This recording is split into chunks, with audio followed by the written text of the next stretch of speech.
সবাইকে শুভ দুপুরের শুভেচ্ছা। তো আজকে আমি তোমাদের সঙ্গে যেটা শেয়ার করব সেটা হলো ইঁচড় চিংড়ি। চিংড়ি মাছ দিয়ে ইঁচড়। দেখো আমি উপকরণগুলো সব নিয়ে নিয়েছি।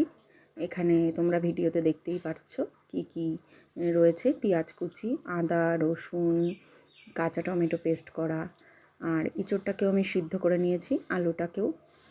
তেল কড়াইতে দিয়ে দিয়েছি। তেল যখন বেশ গরম হয়ে উঠবে তার মধ্যে শুকনো লঙ্কা, তেজপাতা, জিরে ফোড়ন দিয়ে দিতে হবে। ফোড়নটা একটু ভাজা ভাজা হলে তারপর একটু বেশ লাল হয়ে আসবে যখন, তারপর কিন্তু আমি তার মধ্যে পেঁয়াজগুলোকে অ্যাড করব। কেটে রাখা কুচি কুচি পেঁয়াজগুলো দিয়ে হালকা হাতে নাড়তে থাকবো, একটু গ্যাসটা কমিয়ে।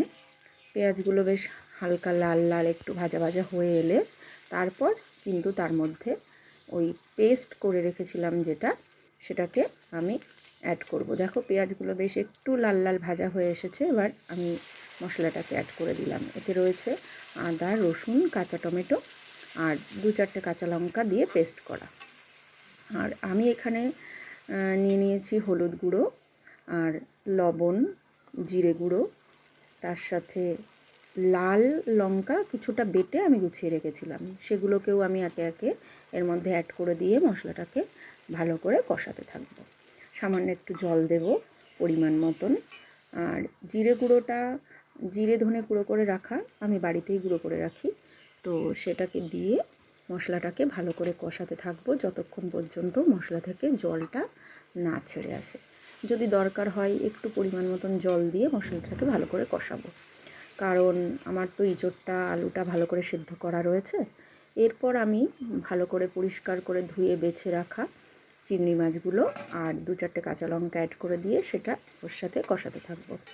আমি যথারীতি সমস্ত রান্নাতে একটু মিষ্টি খেতে পছন্দ করি, তো চিনিটা অ্যাড করব সামান্য, যেরকম যে যার স্বাদ মতন খায় সেরকম। এরপর মশলাটা কষানো হয়ে গেলে তার মধ্যে দেখো ইঁচড় আর সিদ্ধ করে রাখা আলু, সেটাকে দিয়ে আমি এবার হালকা হাতে কষাবো। যেহেতু সিদ্ধ করে রাখা, যাতে গলে না যায়, তো হালকা হাতে কষাতে থাকবো। আর এক সাইডে কিন্তু আমি বসিয়ে দিয়েছি গরম জল। যেহেতু ইঁচড়টা সিদ্ধ করে রাখা তাই বেশি জল লাগবে না, একটু গরম জল অ্যাড করলে কি হবে, টেস্টটা ভালো আসে কাঁচা জল থেকে। তো ইঁচড়টাকে দিয়ে মশলাটা, চিংড়ি মাছ সমস্তটাই আমি আর একটু নাড়িয়ে ছাড়িয়ে কষাতে থাকবো।